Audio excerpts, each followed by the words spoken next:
and welcome to the midweek edition of Trends with LJE, where we deep dive into the stories shaping our lives, our politics, and our collective future. I am your host, Maimuna Ahoiza Zubair, and as always, joining me today to dissect some of the nation's most pressing developments are two formidable minds, development strategist Mr. Shadrach Oka and public policy analyst Mr. Chidi Iloameke. Gentlemen, welcome to the program. Thank you. Haven't seen you in a while. Where have you been? Yeah, trying to fix People have been asking of you. Yeah, thank you. And Mr. Shadrach, you're looking very traditional today, always representing the South. Let's get right into it. We begin this episode with heartbreaking news from Plateau State. The ZK community in Bassa local government area was the site of a horrific massacre this week. According to local sources and media reports, no fewer than 40 persons were killed in a late-night attack by suspected herdsmen. Homes were razed, families torn apart, and once again, the plateau is soaked in blood. President Bola Tinubu has condemned the killings and ordered an investigation, but that statement does little to ease the pain of a region that has been under siege for years. From December 2023 to February 2024, over 1,300 people were killed in Plateau State alone. That's more than some war zones. And this is the second attack this month alone. In a related development, former Vice President Atiku Abubakar blamed the massacre on what he called, quote, Tinubu's incompetence. On the other hand, Labour Party's Peter Obi attempted a visit to commiserate with the victims, only to be reportedly denied access by the Benue State government. He still managed to donate 7.5 million naira to the community. Shadrach, I'm going to come to you first. These cycles of violence that have persisted across Nigeria and across administrations, specifically in that region of North Central. Is this purely a security failure? Are there deeper systemic issues that we are ignoring? What is going on really? Well, it's first of all, my heartfelt condolences to the people of the Plateau and other communities that have faced this kind of massacre. Right. Secondly, I was disappointed when the president seemed, in my opinion, shifted the blame or shifted the responsibility back to the governor that I should go and deal with. You permit me to read, I have the tweet of Bola Ahmed Tinubu when he was an opposition leader, and similar things happened with fight against Boko Haram. Bola Ahmed Tinubu said, on matters of security, the buck stop at the president's table. Like in other countries, Jonathan is the chief security officer of the state, and Boko Haram issue should deal with it. Secondly, he said, Nigerian security outlook is depressing. The unending attack against is a failure of intelligence. Government must rethink its strategy now. The third one, he said, as Jonathan laps off praises, he must bear responsibility and accept blame over Boko Haram deadly attack. The question is, what is different? Yeah. Why will he have to now shift the blame or try to make excuses for his office? Leadership is a strong call. People should just not make excuses instead of taking responsibility. It's very appalling to see the Inspector General of Police coming into Jos, not even the area where the victims the communities that are the victims came in there and just went out and saying they cannot be everywhere. So what it means is that the people should resort to self-help. I think that statement is very unfortunate for me. The president must take responsibility for what has happened. Where you cannot have boots of our soldiers or policemen, they must, this is 21st century for crying out loud. They must have other forms of intelligence, drone, the use of drone. It is not enough to say it is killer herdsmen. We must not speculate on assumption. Yeah. The killers have not been identified as at today. So for me, it is very, very costly to immediately name it to Fulani herdsmen, whereas we have not identified who the killers are.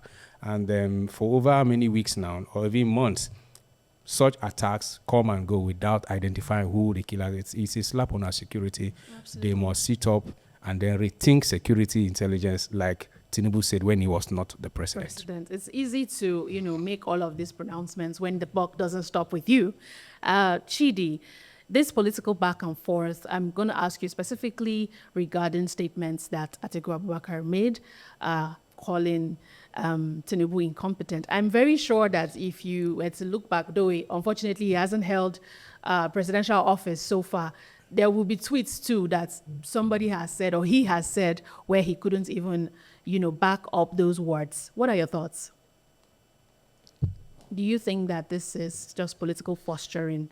It feels like everybody's just being dramatic, paying mind to the fact that Tinubu is still not in the country as this is going on. The question is, they mentioned Atiku that Tinubu is incompetent. Does it not look like he's incompetent? What is the competency attributes of a president? Where is the sympathy that this president should have to these people? These are human beings. These are not animals being slaughtered. Where is his presence in the country? At the moment where you sit in your house and you air your views on issues of national importance and national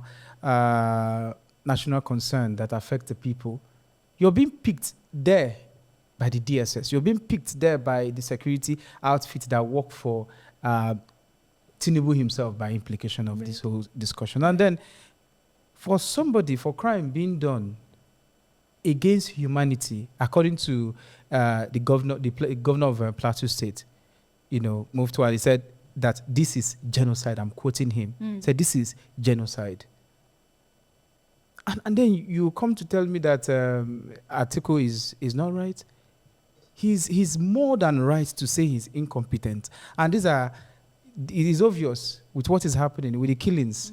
And it's all steady. And look at what is happening. Nobody's arrested. If you're telling me it's header farmers crisis, where are the headers? Then you are implicating yourself because you should resolve the crisis. Immediately, yeah. If it is header farmer crisis, why are they killing each other? Somebody is taking laws into his own hands and nothing is happening. So you are encouraging them to keep killing each other. If that is what you're telling us. Right. If it is farmer headers crisis, few days ago we had 51 persons killed. The one we're talking about is 140. Yeah. Let me tell you, this is the press for public knowledge.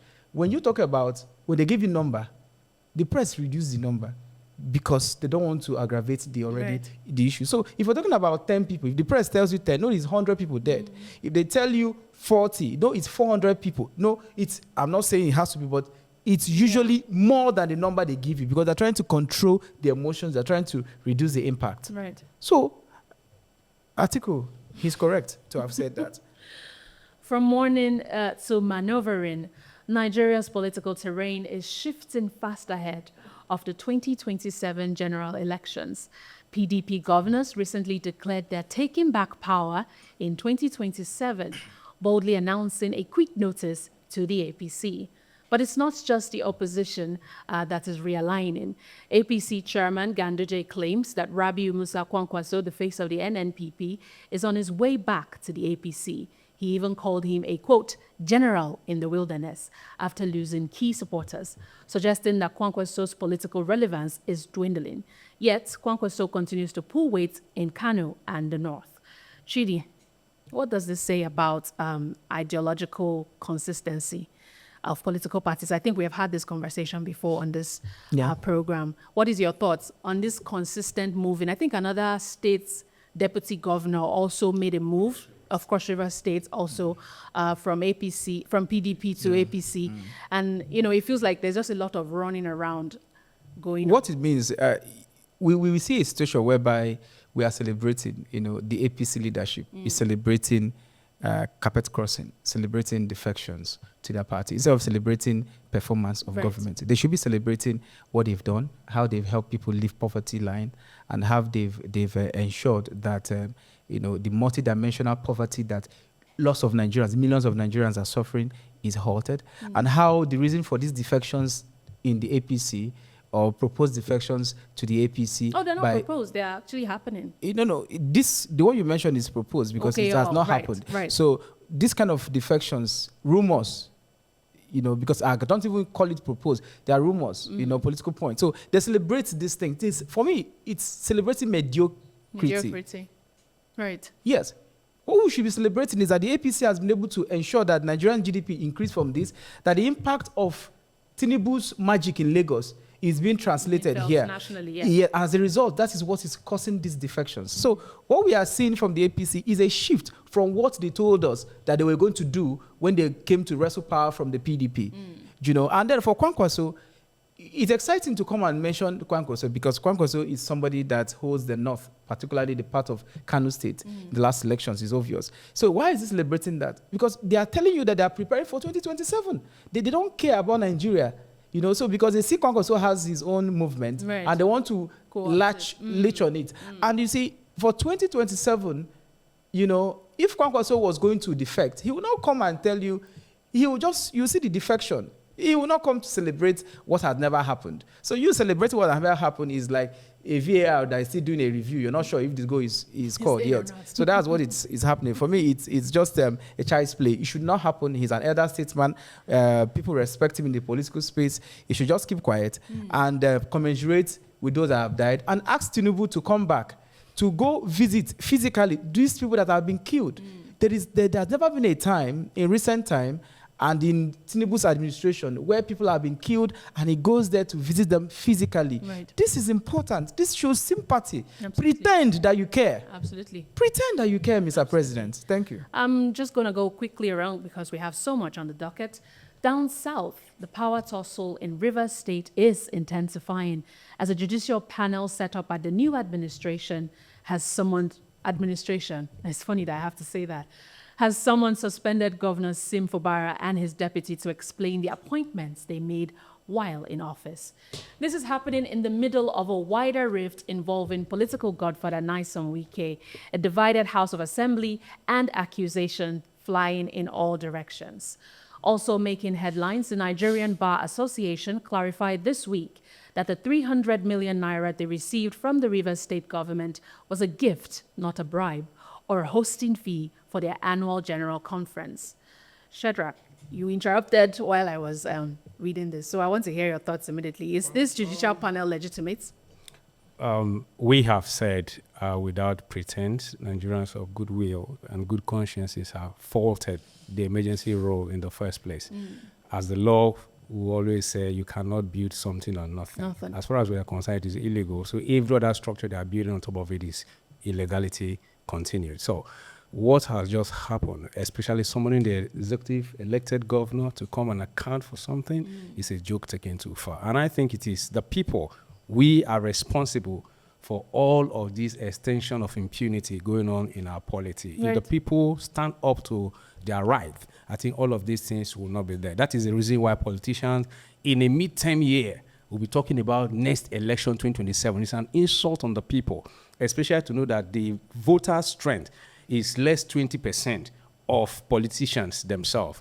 Over 80% is the people. So we are the determinant and not politicians and the membership of political parties that determine who governs them. So if people stand up to their rights, to what they know, I think they will stop taking us for granted. It is very, very sad that they'll be pushing their luck too far. Absolutely. They should respect the law and respect the Constitution. Piggybacking off his statements on the health of our democratic institutions and the seeming lack of response of our people, what message do you think this sends? If a sole administrator who was appointed can summon a duly elected governor, though suspended, to account for things that he did as an executive, steward of his state? While you're speaking, I try to make sense of this whole scenario. It's difficult to make sense. Somebody, Buala, the now APC spokesperson, was in PDP. He said, you cannot be in APC and try to defend APC and not look stupid. And here he is. And he also said that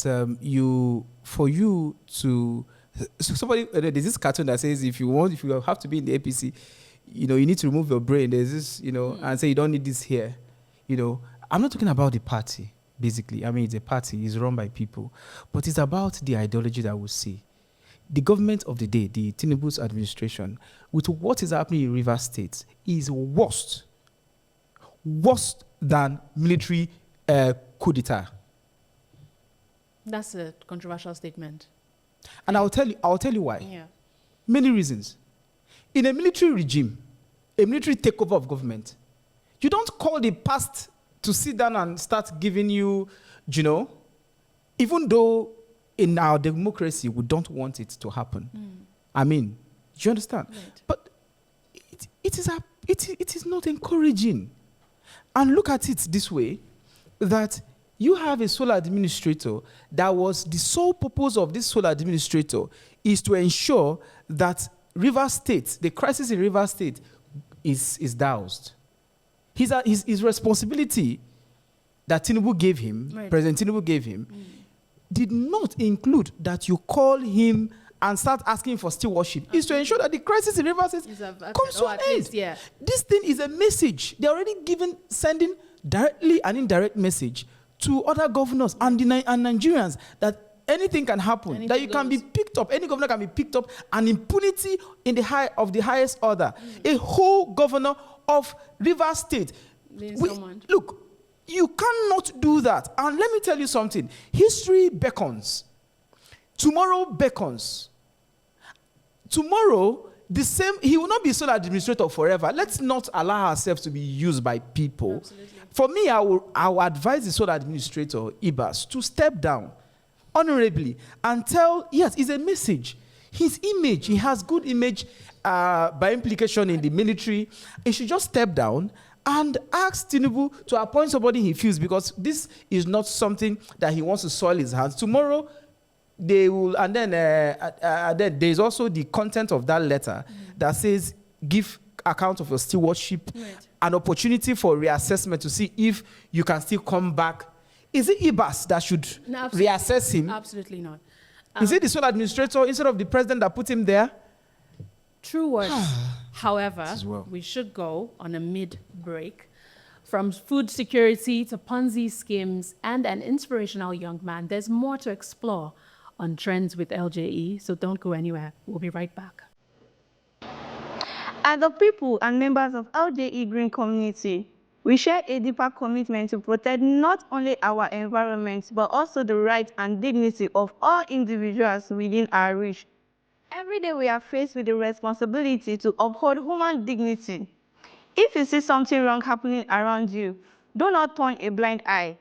We must act, because that is where our role as ambassadors come in. Being an ambassador does not require any superpower. It requires awareness, compassion, and the willingness to speak up. If you see something, say something.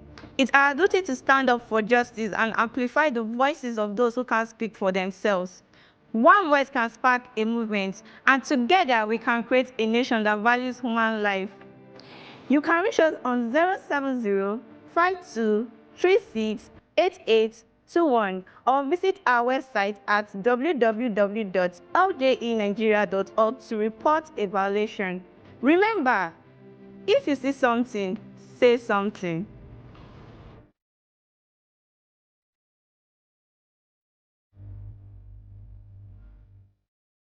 Welcome back. Moving swiftly along to the economy, President Tinubu has declared a national emergency on food security, pledging to invest in irrigation, tackle post-harvest losses, and overhaul water management systems.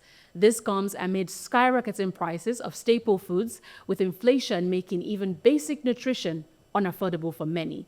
Chidi, we've heard these declarations before. What's different? What's different is that you cannot tackle food, because that's what the president is telling us. I mean, you cannot tackle food inflation without tackling herders, farmers, their own tagged herders, farmers crisis.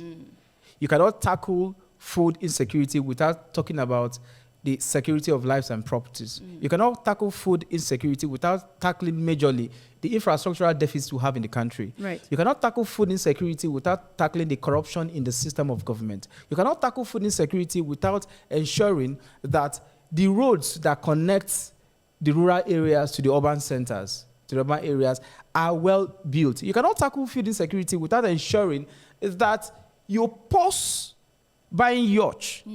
You pause VP house that costs billions. Yeah. And you start true investment, real investment you can see, verify in the lives of the poor masses.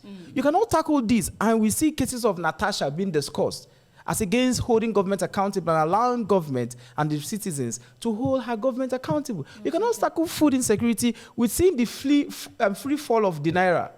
How can you tackle food insecurity with that? So this, and remember, what they did was to go and commission a what? Irrigation. Yeah. That is...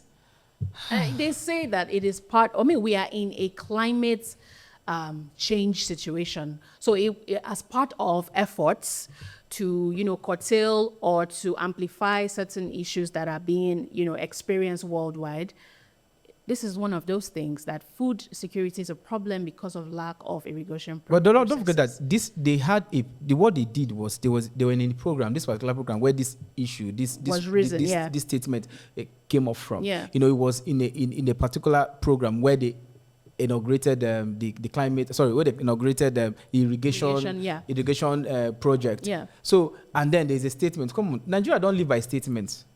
But we get all these statements all the time. And All that's these why statements. I'm asking. So basically what you're saying is that this is just a soundbite and we should not take This it is seriously. a soundbite. They should stop doing it because we're seeing beyond. They should be realistic with their approach. They should help the farmers. They should do realistic things that we can connect with, and we can see that are visible, that are critical, that are verifiable. Tangible. And they should not come and commission water irrigation system and begin to tell us that they will make Nigeria agricultural sector be like China or those of the US. No, it doesn't work.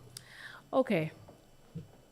I will just go straight along because you've said everything and I'm not sure that... Do you have anything different to add? Beyond words, our government should be able to show that they have clear understanding of what the issues Issue are. is. During the COVID-19, the nation of Israel, for instance, where the Ministry of Defense was in charge of distributing palliative. And what that means is that they understand the difference, the nexus between defense, that is security, and food. And so we must understand that to solve food insecurity, you must be able to deal with the issues of security. Right. Perfectly said. In a distressing turn of events, the investment scheme CBEX has crashed amid social media posts with swindled Nigerians recounting their losses with claims of their entire life savings having been upended into the scheme, leaving them in financial ruin. In a desperate move, angry Nigerians looted the CBEX office this week. From 2016 to 2023, Nigerians have lost over 1.7 trillion naira to Ponzi schemes, according to the Securities and Exchange Commission, which has also warned severally against these schemes disguised as investment platforms. And yet, these scams keep flourishing. Shadrach, why are people still falling? Is it greed? Is it desperation? Is it a lack of financial literacy? What is going on? Everything is inclusive. First of all, it shows our vulnerability as Nigerians Right. because of lack of opportunities for Nigerians. So anything that they find nearest to them that could, give them respite, they seem to go into it. But my problem, Nigerians are not really my problem. My problem is the government. And I have my reasons. Since 2016, I have a list of over 50-something, over 60 of such Ponzi scheme that have come to be. I know one here in Abuja, one Theobald Global Investments, so that collected a lot of money from Nigerians, over 5 million Nigerians. And I know when this guy, we trace his history because I was doing a documentary on something when I stumbled across the guy who came in as a man of God into Abuja from Benue State with a small congregation. But today he's a trillionaire. And he has been picked up by EFCC before. And I don't know, but today he's moving about with security. And they will do nothing about it. So the government aids these people because they are here with us.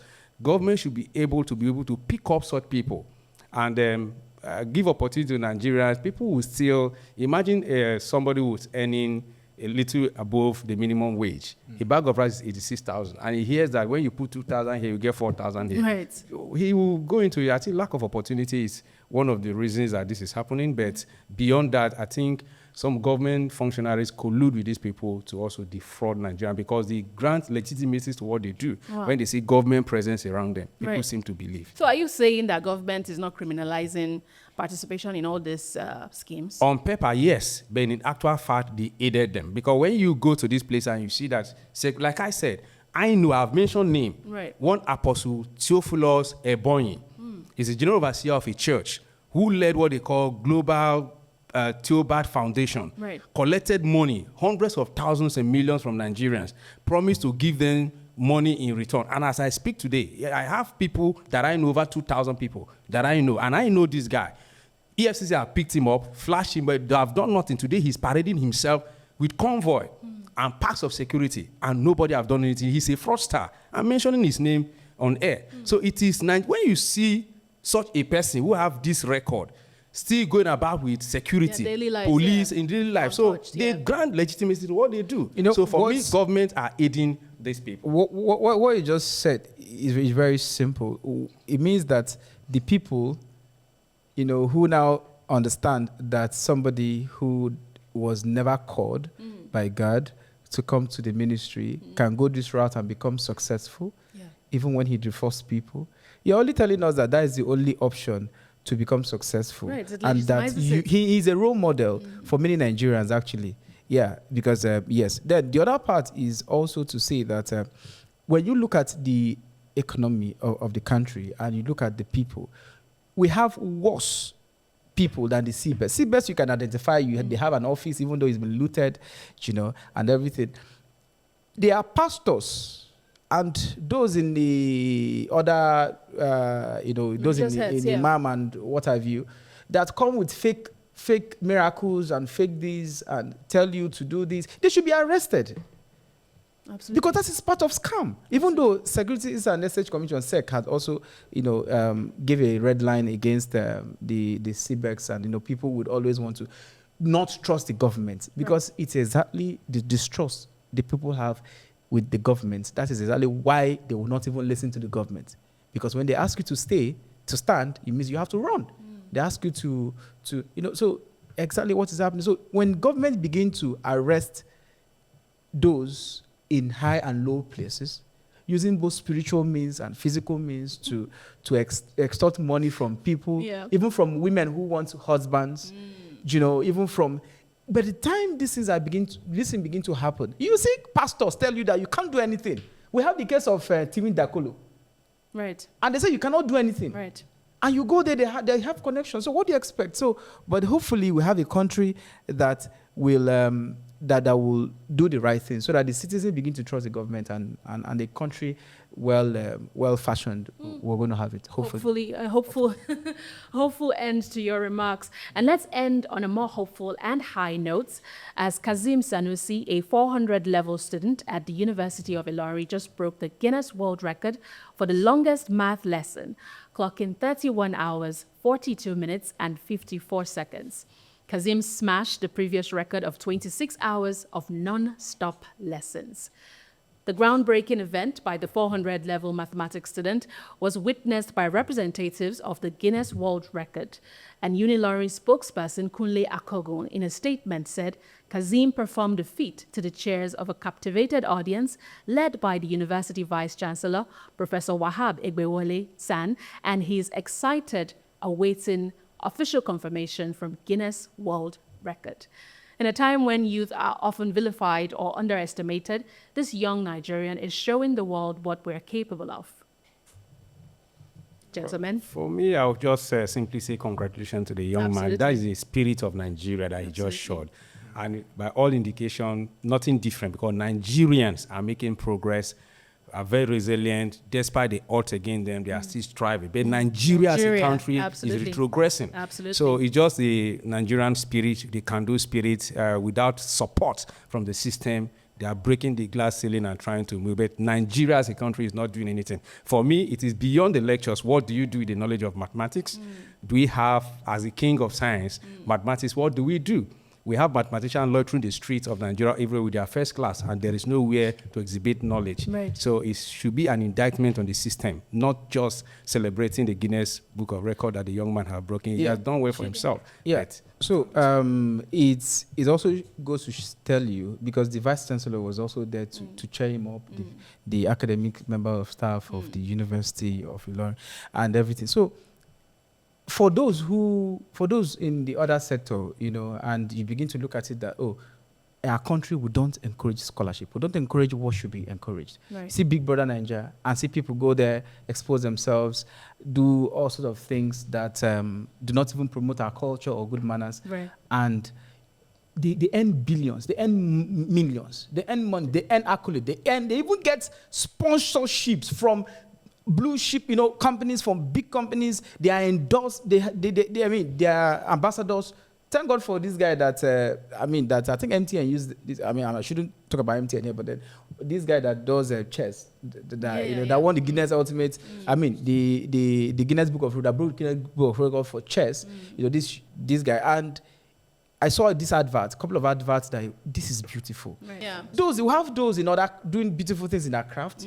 Footballers who have those who are tailors, you know, those who graduate from the university and today they are they are perhaps electrician, even maybe not what they studied, maybe today they are something. Well, whatever you do that is legitimate, we should promote you. Absolutely. This guy should be used by PIC, he should be ambassador.